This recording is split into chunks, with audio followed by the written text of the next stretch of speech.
Okay, good morning, dear friends. You know what today is? Today is the day before Tainus Esther. So, if you had to arrange the Daf Hashavua Mishnah schedule, which Siman would you want to do on Erev Purim?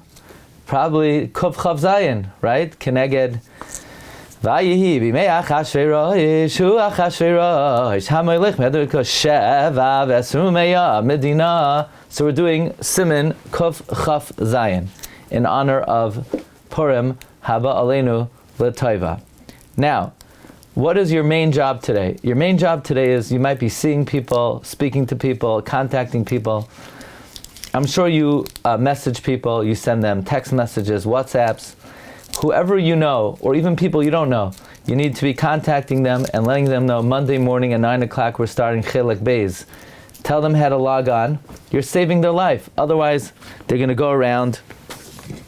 They're going to be, they're not going to know that you're only Mekayim mitzvahs if you have kavanah. They're not going to know how to be a Jew. So, well, yeah, I'm telling you your avodah. That's your avodah. So make sure you tell as many people as possible to join us starting Monday morning. Okay? They'll be very grateful to you forever. Okay, Siman Kuf Chav Zayin. Din Modim D'Rabbanan. This was such a powerful avodah, it needs new batteries. Okay.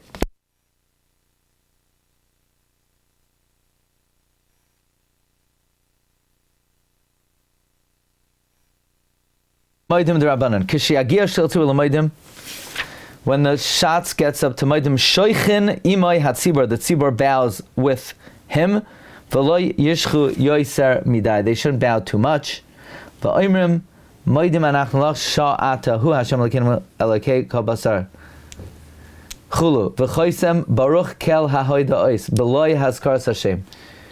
They end baruch kel hahoida ois. They don't say baruch ato Hashem kel hahoida ois. V'yesh mishamer shetzarach lishchois gam basoif. Some say you need to bow in the end also. V'toiv lachosh l'dvarav. It is good to be concerned for that opinion. V'yesh oimrim she'omer hakol b'shchia achas. Some say to say the whole Modim D'Rabbanan in one bow. V'chein haminog. That is the custom, to say it all in one bow. Okay, one bow.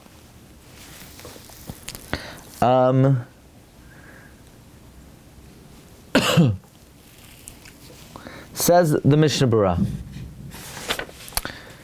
V'lo yishchu, the tzibur should not bow too much.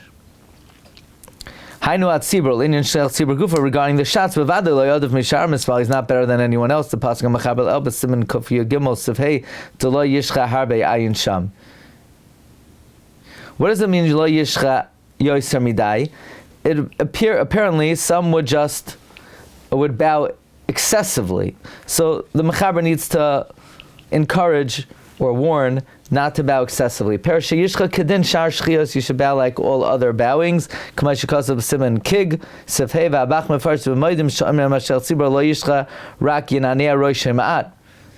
so the simple understanding, or the first understanding what the Mechaber is saying is, you shouldn't bow excessively, but like all other bowings. But it means ad sheyifakaku kol chol yoshe b'shidra. The Bach says no. For Modim D'Rabbanan, you just bend your head. V'olam lo noag. Okay, that is not the minog. The minog is to bow like you bow for Modim. The only thing is people don't know how to bow for Modim. But if you've been learning the halachas, you know you need to bow for Modim ad sheyifakaku kol chol yoshe b'shidra, and the same thing for Modim D'Rabbanan, and that's the minhag. V'oimrim ve'en ashel tzibur tzarach lahamtin ad sheyisayma hatzibur Modim D'Rabbanan ela mispal al kedarkai. The shliach tzibur does not need to stop and wait for everyone to say Modim D'Rabbanan and then go and then say his Modim. He could say his Modim while the tzibur is saying their Modim. What's the reason for Modim D'Rabbanan? The Avodraham says the rest of davening, which is a bakasha, you could do it through a shliach. Modim, which is hoida, it's not the derech of an eved to thank through a shliach.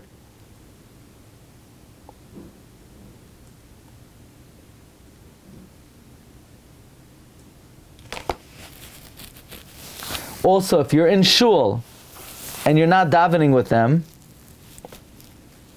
you still need to bow for Modim D'Rabbanan and answer with them. However, if you're outside of the shul and you hear Modim D'Rabbanan, you do not have to answer with them. What if you... To thank through a shliach, why don't we say the same text? Why do we say a different text? Why do we say different text?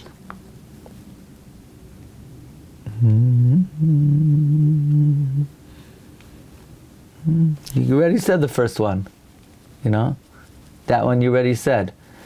The pshat is like this. You need to thank Hashem as a tzibor. So the rest of the davening, you could send someone. You need to daven as a tzibor. So the rest of the davening, you could send someone. So why is this nusach not? Why can't the tzibor say the regular nusach? Not sure. Okay, B'loi haskaras Hashem v'das hagra loimer baruch ata Hashem kel ha'idais. The opinion of the Gemara is to say Hashem's name. Baruch ata Hashem v'olam lo nagu, and that is not the minhag ha'olam.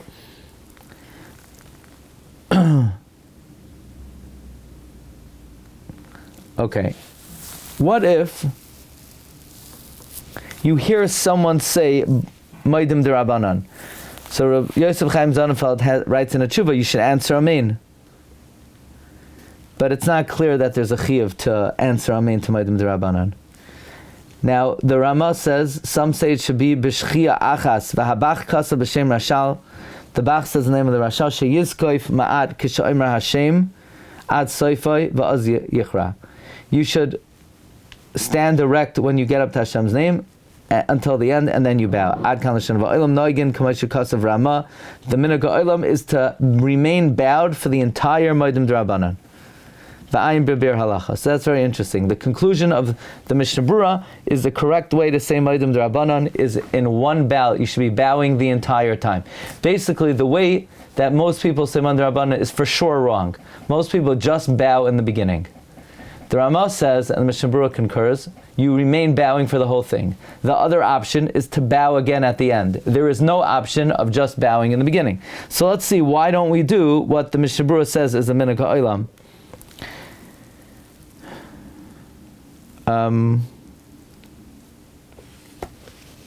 Now, if you're going to bow at the end, do you bow for the whole Baruch Kel Ha'idais, or do you stand straight for Kel? So the Chai Adam says, you should, when you get up to Kel, you should stand straight. The Shulchan Aruch Harav says that, no, you don't just bow for Baruch Kel Ha'idais, but you should bow for Al Sha'anachnu Modim Lach Baruch Kel Ha'idais. The opinion of the Chazonish and Reb Chaim Kiniyah and the Stipler is to bow in the beginning and then to bow in the end, but not lekulai. So you have two options. Why most people choose to do the wrong option, I can't tell you why. Right? There are three options. One is wrong. The best option is to remain bowing for the whole thing. Or another option is to bow in the beginning, bow in the end. Why people don't bow in the end? It's because they don't even bow in the beginning. They go like that. So they're not even bothering to do the whole thing altogether. They just pay homage to the ancient custom of the Hebrews who used to say Modim D'Rabbanan. But if you actually want to practice Judaism, then you need to bow fully, at least in the beginning and at least in the end. Let's see the Be'er Halacha. V'yesh mi she'omer she'tzarech lishchos. Gam b'sof Be'er HaGra kasav she'en tzarech lishchos rak ad sho'atahu Hashem lekenu v'achar kach yiskayv. You know why people don't bow in the end? Because the Gra says you don't need to bow only until Modim.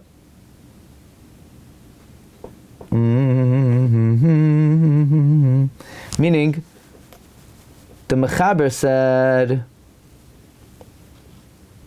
the Ramah said, V'yesh oimrim she'omer hakoil b'shchia achas. The Gra says you only have to bow Modim anachnu lach. Is the Be'er Halacha being machriya that way?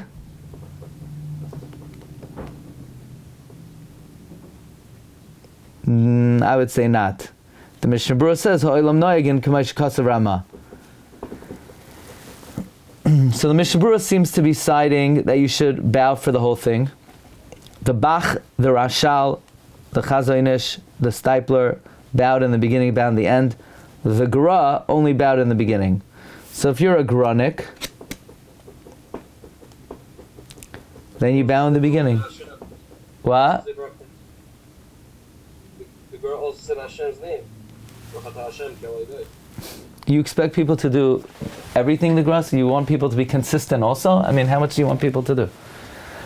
It's enough that they found like one kula that the Gra has and they jumped on it. Now you want them... No.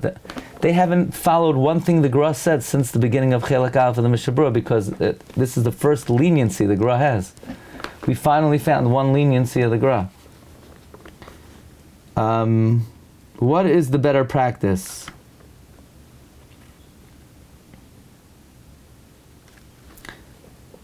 L'chayra, to bow at the end. The Mishnah Berura says the olam is noyagin k'maishikas rama. I mean, if you look around, it's hard to say that's the minika olam. You certainly don't see most people doing that. I don't think most people are bowing for the whole thing. Let's see the first beer halacha.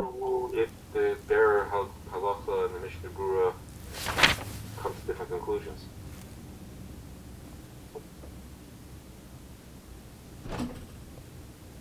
Well, I want to point out another thing. The beer halacha before, I don't know the answer to that. What do you do if the Mishnah Berura and the beer halacha come to different conclusions? I wouldn't say that in this case they're coming to different conclusions. I would say that, what the Mishnah Berura comes out as is the final conclusion. The Be'er Halacha is just, to widen your knowledge of the topic, he'll bring in another opinion. But I don't think the final word is the Be'er Halacha. But I do want to point out in the Be'er Halacha before, he says, I am in Mishnah Berura Sivkatan, hey, Masha Kasavnu B'Shem the Rashal, that you get up when you say Hashem's name and then you bow at the end. The Chayadam, who by the way, that's a chiddush, because Chayadam was a Granik. Chayadam usually did follow the Gra. And here he doesn't follow the Gra. Here he follows the Marshal and the Bach. So I think at the very least, one should bow at the end of Modim D'Rabbanan as well. Unless you always follow the Gra, which I don't think is the case, because I don't think you make a bracha on Megillas Rus, and I don't think you say Shechianu on a Bris Milah, and numerous other things. Okay, Rabbi Isai, tomorrow we're going to do the 127th Medina, Sif Beis, and then Chazal instituted a Suda on Purim in honor of us finishing Chelak Aleph of Mishnah Berura. Have a good day, everyone. Kol Tov.